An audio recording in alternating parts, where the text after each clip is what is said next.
మనకు vaginal infections అనగానే ఫిమేల్స్లో ఇది అందరికి ఉండే సమస్యలు అని చెప్పి ఇగ్నోర్ చేస్తారు. కానీ it's a very very big mistake.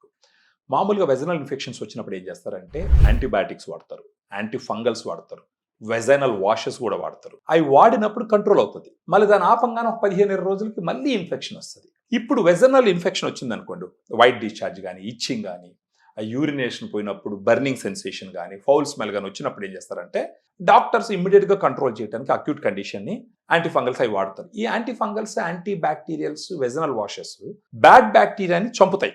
దాంతో పాటు గుడ్ బ్యాక్టీరియాను కూడా చంపుతాయి. ఫెమిడిలైట్ అనేది క్యాప్సూల్స్ రూపంలో ఉంటుంది. ఇది క్యాప్సూల్స్ రూపంలో ఉంటుంది. ఇలా గుడ్ బ్యాక్టీరియాని చంపినప్పుడు ఏమవుతుందంటే అక్కడ మళ్ళా అసిడిక్ ఎన్విరాన్మెంట్ని మెయింటైన్ చేసేటటువంటి బ్యాక్టీరియా ఉండదు.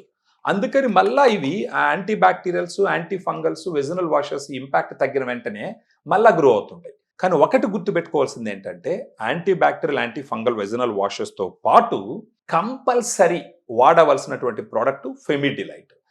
ఈ దీంట్లో 30 క్యాప్సూల్స్ ఉంటాయి మేడం. ఒక నెల రోజులకు వస్తుంది. దీంట్లో గుడ్ బ్యాక్టీరియా ఉంటుంది. ఆ గుడ్ బ్యాక్టీరియా ఏంటంటే lactobacillus rhamnosus HN001, lactobacillus acidophilus LA14 అని 2 గుడ్ బ్యాక్టీరియాని US నుంచి ఇంపోర్ట్ చేయించిన బ్యాక్టీరియాస్ ఇవి. దీనికి ఉన్న ఎవిడెన్స్ ఏంటి అంటే ఒక్కసారి ఈ ఫెమిడిలైట్ రోజుకు ఒక క్యాప్సూల్ లెక్కన అట్లీస్ట్ ఒక 3 months వాడచ్చు. ఒక 3 months వాడుకొని, లేదంటే అట్లీస్ట్ ఒక 1 month వాడుకొని, తర్వాత ఎవ్రీ మంత్ మెన్సెస్ డే నుంచి 10 days, మళ్ళీ ఆ నెక్స్ట్ మంత్ మెన్సెస్ డే నుంచి ఒక 10 days, మళ్ళీ ఆ నెక్స్ట్ మంత్ మెన్సెస్ డే నుంచి 10 days, అలా ఒక 6 months వాడుకుంటే గనక అది ఏమవుతుందంటే అక్కడ ఉన్న గుడ్ బ్యాక్టీరియాని పెంచుతుంది. గుడ్ బ్యాక్టీరియాని పెంచిందంటే ఆటోమేటిక్గా బ్యాడ్ బ్యాక్టీరియా కంట్రోల్లో ఉంటుంది.